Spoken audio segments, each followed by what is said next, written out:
You're listening to the Paul Young Podcast.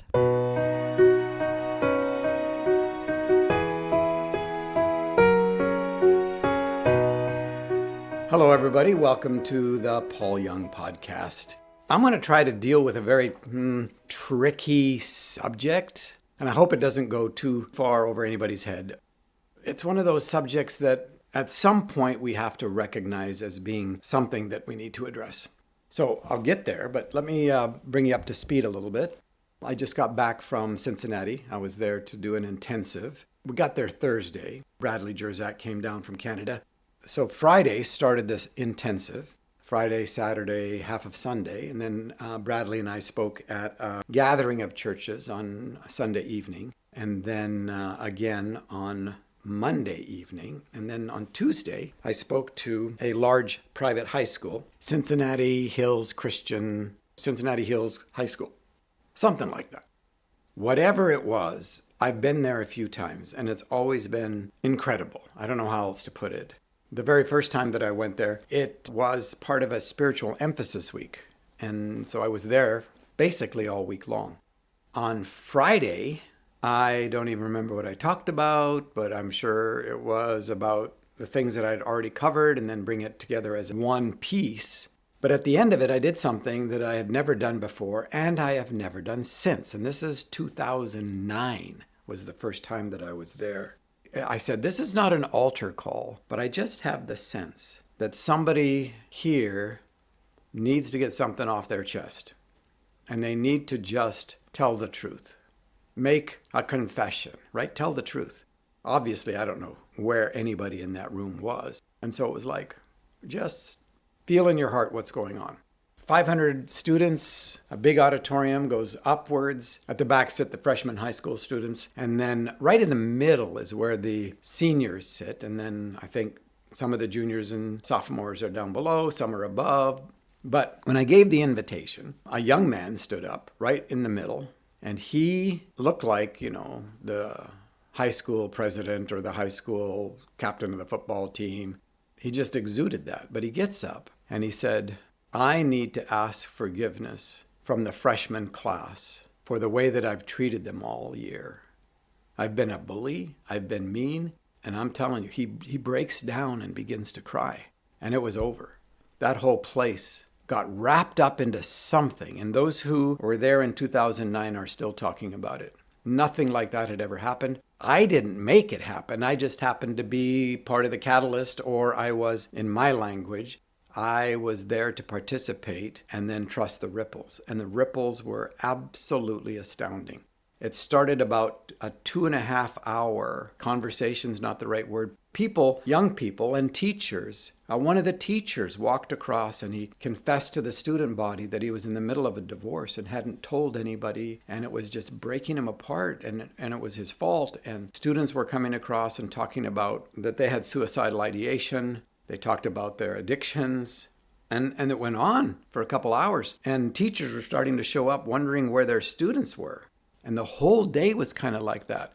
I was talking to Dean, who's a friend of mine there, who's now actually runs the whole high school. I think he was CEO of the board or something like that back in 2009.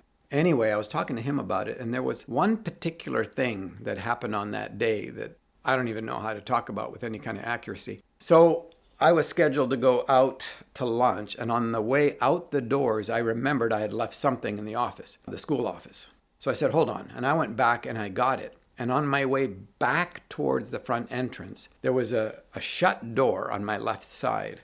And I just had this nudge. And so I walked in, and there were 2 girls talking in there. And I walked over to one of the girls and I hugged her.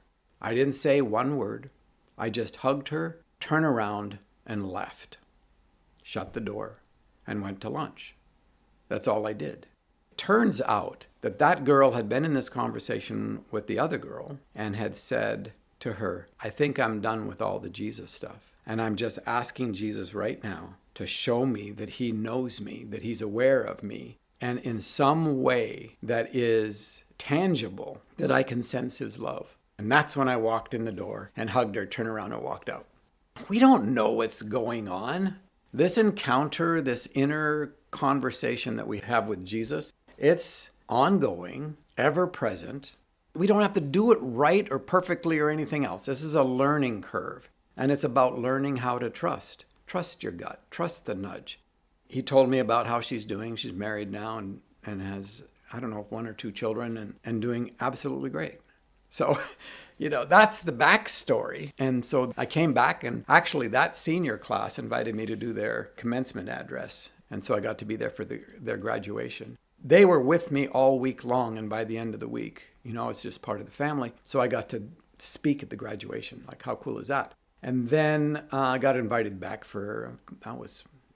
now it's been 10 years ago that I got invited back, did another spiritual emphasis week. So, you have a different generation of kids that are just coming up and through. When I went there in 2009, there are now kids that weren't even born yet that were there just the other day. Also, when I was just there now, I met a young man. He's probably sophomore maybe. He comes up and he gives me a hug and he says, "Hi, my name is Mac. My parents named me after Mackenzie in the shack." That's a first for me. I've heard that there have been a couple people that have named their daughter Saryu. It kind of feels like it's a takeoff of Sarah, kind of. It's just been this crazy, beautiful thing that's happened in Cincinnati. So I did that, and then I left and came home. Right before that, went to India, and I think I've talked to you a little bit about that, but I tell you, I am convinced that jet lag is one of the 4 horsemen of the apocalypse.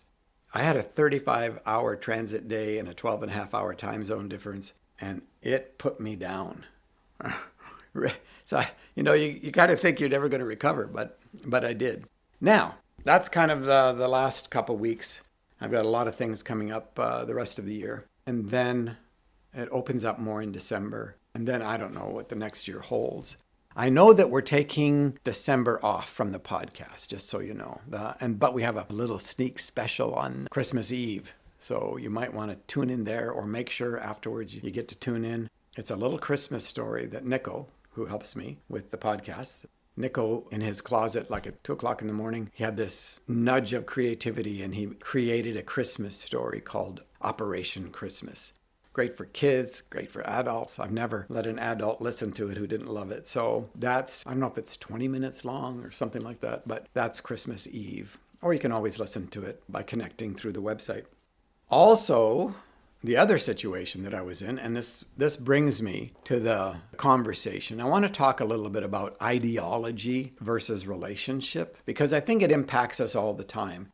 It's almost one of those questions where we sort of forget that we are followers of Jesus when it comes to defending an ideology. And by an ideology, I'm talking about a set of opinions or a set of beliefs, like of a group of people or even of an individual. Generally, ideologies have been a set of political beliefs or a set of ideas that characterize a particular culture or subculture. Let me give you an example. We just had the election, right?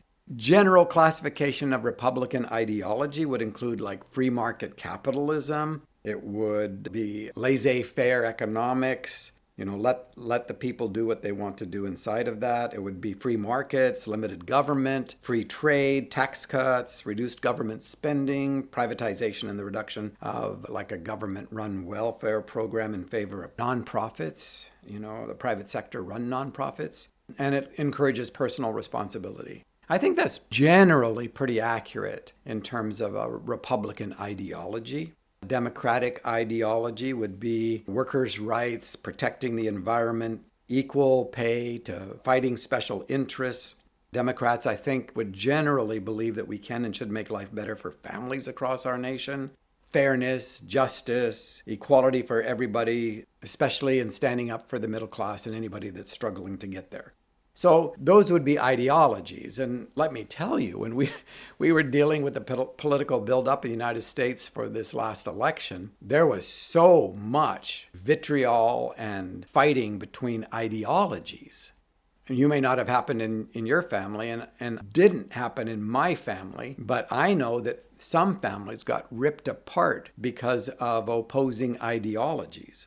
It can be helpful to a culture. It can have very negative influences on a society, like feminism. And somebody may be very opposed to feminism because of their ideology. Feminism really was an ideology that advocated for rights and equality for women, which I am for. So I'm in agreement with that kind of ideology. But then, immediately you can have somebody with a different ideology tell you all the things that don't work about it. Again, it's okay to have differing opinions.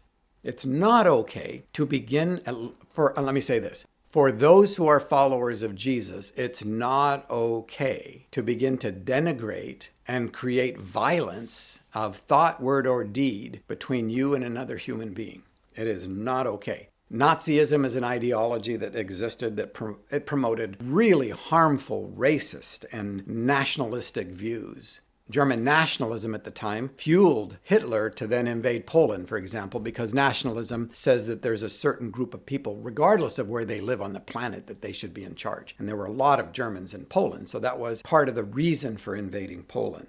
So religion can be an ideology, or it can be a way of life. And it gets really dicey in terms of how you begin to distinguish the two. Ideology can actually be a supplement to religion, which is not good, or it can be a replacement of religion, which is not good. And so the question, for example, for followers of Jesus is, what does someone like the Democratic Party and Kamala Harris, or the Republican Party and someone like Donald Trump, what do they offer you that Jesus doesn't? What can they give you that Jesus doesn't? And here's where you start to get into ideology. It sounded like a lot of people involved in ideological conversations around politics, that they were really scared. It was fear-based, fear-driven ideology. And so the language got heated, but underneath was this very strong core of fear. If Donald Trump comes to power, there's going to be whatever. Same with Kamala Harris, and this is going to be happening in the streets, and this is the end of our culture and the end of the nation. And I heard it all the time. And for followers of Jesus, we have to learn how to extract ourselves from an ideological war. Like I said, these kinds of issues and conversations in the context of this nation, how do we deal with the poor? And how do we deal with, say, the foster care system or the border or, on and on, name it, guns, whatever? How do we have conversations without categorizing an enemy in order to annihilate them? Not necessarily physically, but definitely with words. And where does Jesus fit into all of that? So about, a couple weeks ago, I was invited to be the keynote speaker at a very small gathering at a church in Southwest Portland. I've never quite been in anything like this. So I was asked to speak into an ideological debate, which turned out to be much more of a conversation, which I very much appreciated. But it was over sexual ethics. And so there was a woman who represented sort of the traditional Christian position, the fundamentalist sort of position, and a woman who definitely represented what ideologists would call woke. Both are campus pastors, both love Jesus, and both have differing views about sexual ethics. What a lot of people would say the liberal ideology was promoting the affirmation of LGBTQ plus and trans, and so she represented that. She is about to marry her fiancé, so it'll be a lesbian wedding. On the other side, you had a campus pastor, a female, who had chosen the road of monogamy at this point in her life because of her commitment to her belief in how she understands Scripture. Now, it didn't turn out to be the debate that people had hoped for. That is, the woman who presented the conservative side, she wasn't that interested in an ideological conversation or debate. Her place, she felt, was to love the person who was in front of her, regardless of the choices that they were making in their lives. From the quote-unquote liberal side, it was much more ideological than it was relational. And I think that's very fair to say in this particular instant. I'm just talking about one particular conversation. Now, here's an interesting thing. It's in a church, and it was funded by Homeland Security. Does that not surprise you? Homeland Security was quite nervous about what is going on in American polarization. where you have this bipolar response to different kinds of issues and the propensity of violence. And so they have begun funding. I don't know much about it at all, but I just found out that they had actually put a sizable check behind a conversation that was looking to find ways to bridge the gap between different ideologies, because they felt like the potential for violence was quite strong. I find that absolutely fascinating, that here you have a government who is concerned, quite concerned about the differences and how those differences are being managed, how relationships are dividing, and the potential to divide the country. So again, I want to go a little bit deeper, I think, and talk about where is Jesus in all this. Because Jesus is not about ideology. Jesus is about love. Jesus is about relationship. And I think this is represented really well in the garden in Genesis, because you've got the tree of the knowledge of good and evil, and you've got the tree of life. And as I've said before, the tree of the knowledge of good and evil does not end up being in the New Jerusalem, but the tree of life, its expression into the planet, does. So what is the difference? Well, the tree of life is always about love and relationship. It's always about the desire that the other would flourish. So it's much more about listening than declaring a right and wrong. People say, well, you're weak. You're not stating the truth in love. And so here's my question too. Does ideology serve love, or does love serve ideology? Does love serve marriage, or does marriage serve love?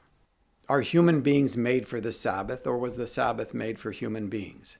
When you begin to have that kind of a conversation, it is the lesser that serves the greater. And the greater, for those who are followers of Jesus, is love, because that's the very nature of God. And therefore, love becomes the position of strength, not weakness. So, for example, marriage is the lesser, and so marriage is to serve love. Love is not there to serve marriage. Marriage is a temporary relationship in which all kinds of things are going on. But everything, for those who are followers of Jesus, everything is centered on love in a marriage. This is why we make covenantal statements in a marriage and not contractual ones. Contracts are for the sake of the person who makes them, right? It's all very self-centered. And if you treat your marriage like a contract, then you don't have something that is centered on love. Covenant is for the sake of the one who is loved. So if I make a covenant to Kim, it's for her sake. If I make a contract with her, it's for my sake. And so marriage is to serve love. Love dictates all the framework within marriage is supposed to function. Now, of course, lots of things are wrong on this planet. And there's lots of reasons that love will say, protect your children, protect yourself, get out of the situation right now because it's so dangerous. I get that. I understand that. And sometimes that's one of the greatest forms of love, is to not allow another human being to continue to harm. But again, the promotion of it is truly love. But we have such a hard time, especially in a culture that's so misogynist. Women have been beat down in so many situations, is that they have a very difficult time loving themselves enough to take a stand. And that's really sad. But again, the big picture is, are you eating of the tree of life, or are you constantly eating at the tree of the knowledge of good and evil? And I got to tell you, it's been a war for me my whole life. And frankly, as I look back on my life, the good amount of time that I've lived on this planet, I was constantly eating of the tree of the knowledge of good and evil. I could say I was speaking the truth in love, but again, I didn't really understand what I was saying. Because the truth is a person, therefore the truth must be relational in nature.